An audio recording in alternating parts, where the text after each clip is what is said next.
8 gamers get an invitation to play a new game, The Call-Up, with a $100,000 prize. They meet on the 25th floor of a city building. A robot voice greets them, instructing them to sign in and then change into motion capture suits, leaving their belongings in lockers. As the gamers change, Adam is teased for being too big for the suit. Carl shows a burn scar, and Andre mentions his past as a soldier. Once dressed, they enter a room with a scanner. The voice tells them to step on the scanner, say their usernames, and then collect their new gear, an advanced suit with a VR helmet that links to their spines for full immersion. Adam is surprised by this high-tech equipment, believing it was only for a select few. Everyone quickly puts on their gear except Zahid. He's a Bosnian Muslim who had ironically chosen the nickname Terrorist, not realizing it would be displayed on the suite. Upset, he tries to leave, but the door is locked and no one responds to his calls for help. The other gamers convince him to stay, assuring him it's not a big deal. Zahid agrees, and the voice announces the start of the training. Everyone closes their helmets, and the simulation begins. The room changes into a very realistic post-apocalyptic world. Their suits become military uniforms and their tattoos vanish. Despite how real it feels, they can't touch anything in the simulation. A sergeant appears and starts treating them like new soldiers. They can't touch him either, and opening their helmets confirms he's not physically in the room. He's just a very lifelike computer character. The group follows the sergeant into another room where they receive their weapons, which are just props in reality. The sergeant has them test the weapons on bottles, and the players are impressed by the realistic recoil. After some practice, the sergeant shoots 2 of them, causing them to lose their protective vests. Since it's just a tutorial, their vests immediately reappear. The sergeant explains that a single hit means losing their protection, leaving them vulnerable. If they're hurt after losing the vests, they can use a special serum injection, but they only get 1 each.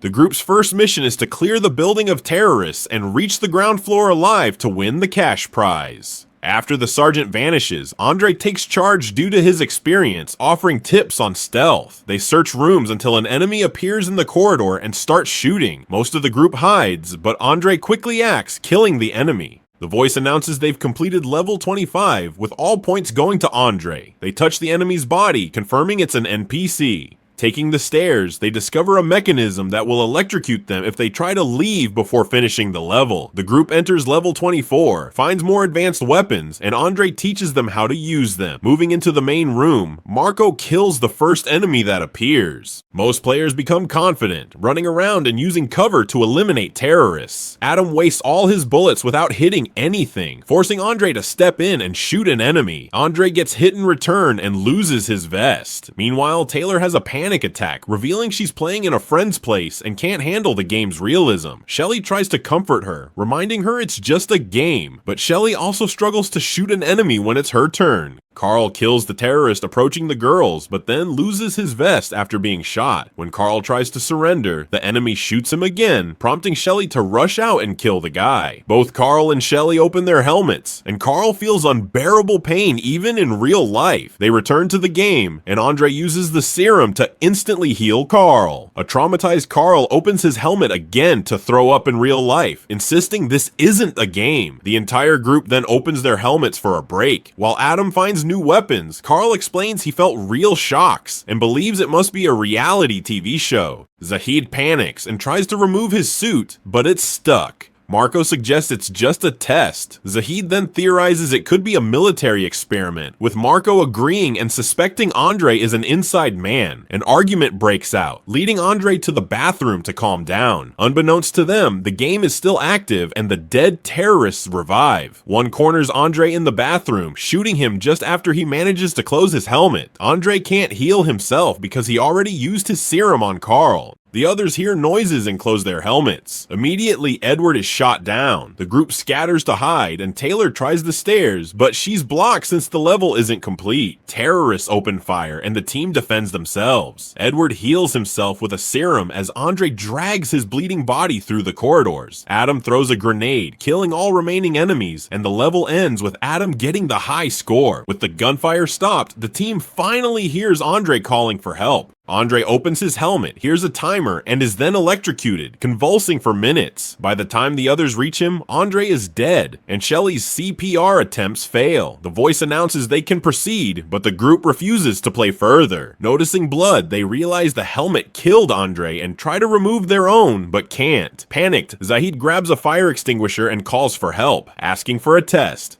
Carl volunteers to help Zahid, hitting him with a fire extinguisher multiple times, but Zahid's helmet remains stuck. Suddenly, the sergeant calls them back into the game. Walking right through Carl, the sergeant then kicks Zahid a few times, punishing him for breaking the rules. Since the sergeant warns of further punishments for not playing, the group has no choice but to continue. They progress through several levels without major issues, though each floor requires them to learn new weapons and adapt to new game mechanics. In a room with a gas leak, the team can't use firearms and must fight hand-to-hand with knives. This face-to-face combat worsens Taylor's anxiety, with Shelly promising to get her out. As they descend, most of the team lose their vests. During a fierce gunfight, both Carl and Adam are shot down, so Shelly and Marco use their serums to help them. Hours later, the group takes a break and realizes it's nighttime in real life. Tired of the game, they start hitting the windows with various objects, and Zahid manages to crack the glass with a cart. Suddenly, the sergeant reappears and severely beats Zahid much harder than before. Zahid tries to escape via the stairs, but the sergeant kicks him down, breaking Zahid's leg. Before leaving, the sergeant warns that the next person who tries to escape will be killed. The team rescues Zahid, realizing his leg is broken in real life, not in the game, so the serum won't work. The computer voice urges them to move, and Zahid asks them to hide him and leave him behind. The group hides Zahid behind furniture, and minutes after they leave, Zahid dies from blood loss. On the next level, Marco argues with the others about new weapons, which allows a hidden enemy to shoot him in the rear. As the team fires back, Taylor hides in a bathroom stall. After much shooting, a grenade ends the fight, and Shelly helps Marco with a serum. The team then realizes Taylor is missing and searches for her. A terrorist appears in the bathroom, checking stalls. Shelly hears him, bursts through the door, and stabs the terrorist first. The level ends, and Edward earns the high score, putting him in first place. During a break, the team discusses their lives and realizes they all lack family, leading them to believe they were chosen because their disappearance wouldn't be investigated, thus protecting the company from consequences if they die. They move to the next level and find the sergeant beating a hostage. He explains a bomb in the basement will destroy the building and kill them if not disarmed quickly. The only way to get the code is from the hostage. Since the hostage is connected to voltage transmitters, Edward mercilessly begins electrocuting him. The begging terrorist says a word, which Adam types into the computer. This activates the bomb instead, leaving them 30 minutes to manually override it. As the sergeant leaves, the hostage laughs, and Taylor kills him. A furious Marco blames Adam, punching his helmet and hurting his hand. He opens his helmet to punch Adam's face, also hitting Taylor when she tries to intervene. Suddenly, the sergeant's yelling voice is heard, announcing he's holding the elevator door open. The team rushes into the elevator, which descends abruptly and stops. Its doors not fully opening. Marco pulls the doors open enough for everyone else to exit. However, as Adam tries to leave, Marco blocks him as punishment, trapping them both inside. The elevator then takes them to the third floor and closes. Outside the window, the duo sees a crashed helicopter before they start through the level. Marco forces Adam to go first, and Adam successfully kills a terrorist but runs out of ammo. Marco continues to push Adam forward, using him as a shield. This allows Marco to run and hide, while Adam is shot down and dies in seconds. With only 15 minutes left, Marco has a breakdown, but he quickly moves when the voice announces the level is finished. Meanwhile, on the fourth floor, the rest of the team finds weapons and searches the area. A terrorist suddenly throws a smoke grenade, causing Carl to panic and step back. Shelly rushes to him, and Carl explains he lost his girlfriend in the fire that caused his scar. Carl blames himself for not saving his girlfriend, and smoke now triggers his panic. Shelly calms him down and convinces him to keep moving. The team continues through levels, reaching floor 1 with almost no ammo. While others fight terrorists, Taylor searches and finds some serum. Suddenly, Marco appears, demanding the injection. Taylor refuses, so Marco shoots her dead. When Carl arrives looking for Taylor, Marco pretends to be under attack and ignores him. Carl finds Taylor's body and after a moment of panic sees she's written Marco's username in blood. Furious, Carl opens his helmet and attacks Marco in real life, landing kicks and attempting to choke him. Marco pushes Carl against a wall, hitting him until they separate. Carl retaliates with a fire extinguisher, but Marco kicks him away. As Marco prepares to shoot Carl, the sergeant appears and begins beating Marco. After several punches, the sergeant grabs Marco by the neck and strangles him to death. With only 7 minutes left, the 3 remaining players find the bodies and head to the basement, where the voice announces the final level. The trio grabs new weapons and clears the floor of terrorists, moving towards the bomb whenever possible, but enemies keep appearing. Carl throws a grenade to clear the way, allowing them to move faster. However, a surprise terrorist in a van quickly shoots Carl down while Shelly and Edward run for cover. As Carl searches for his serum, Shelly hears there are only 2 minutes left and tries to run to the bomb, but is shot down. Carl is shot again, moving towards her, but he heals Shelly instead, telling her to win before dying by her side. Edward then uses a bazooka to kill the last enemy and runs to stop the bomb with just 1 second left. Afterward, the sergeant appears to congratulate them. Edward then starts repeating the sergeant's speech, revealing he's been the company's inside guy all along. The simulation ends and Men in Black enter to sedate Shelly while they clean the building and remove the bodies. The game server then deletes all player data and shuts down. The next morning, Shelly wakes up in her own clothes and finds Edward in a suit helping the crew. He gives her a bag with the cash prize. When she threatens to go to the police, he calmly reminds her that nobody will believe her story. When another man tries to sedate her, Shelly fights back and injects him instead. She then steals his gun and shoots out all the lights in the parking lot. Edward sends his men after her, but Shelly, using her game experience, easily kills them all. When Shelly emerges, Edward begs for his life, but she mercilessly kills him too. She then leaves the building without taking the money.